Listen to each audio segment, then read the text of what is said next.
New album, so many things that are happening. We're catching up with Josh Turner. The album is Country State of Mind. Friend, how you doing? I'm good. I'm good. Working hard. How are you? Okay, so this is really kind of a departure. This is an homage to some of your favorite country songs. How did you decide what was going to go on this album, Josh?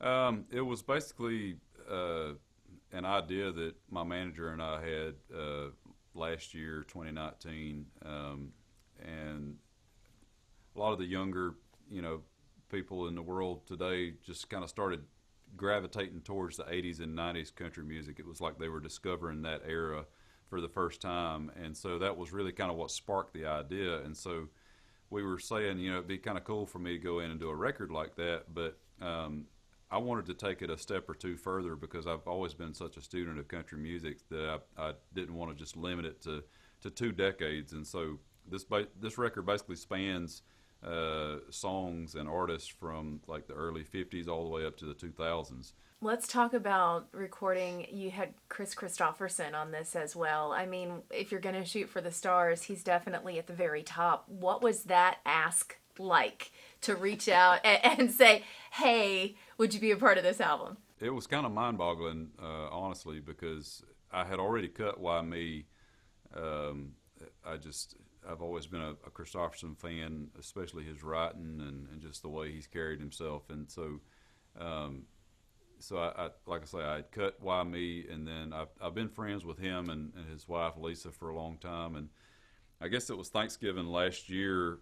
I just texted Lisa and I said, "What are the chances of getting Kris, to come in and sing on this record?" And her literal response was, "When and where." Also, you've got Randy on here, and we've had the pleasure of talking with he and Mary, and I know that he just loves you and loves that you are doing what you're doing and really helping keep part of his legacy alive in a way by redoing this and having him on the song.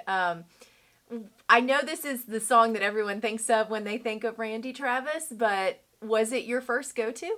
I could have easily done any song that Randy's ever done, but the fact that he's gone out and done these live events where somebody would sing "Forever and Ever Amen" and he would sing that last word, he did that several times. But I just got to thinking, this is his signature song, and I would love to get like a recorded version of that, and because I knew how it resonated with the fans, and so that's pretty much the motivation and the inspiration behind it.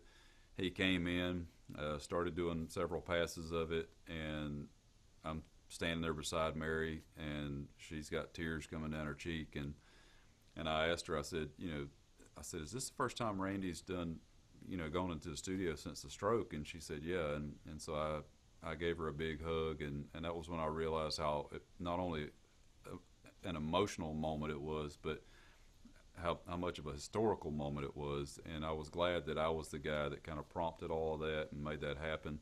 Um, and, I think the fans are really going to love hearing him on here. Listen, I know I could talk to you all day long, but you've got other things to do and other people to talk to. Thanks for taking the time. Thanks for letting us know about the album, and keep on keeping on. Oh, my pleasure. Good talking to you. Good to talk to you. Josh Turner, everybody. The album is Country State of Mind.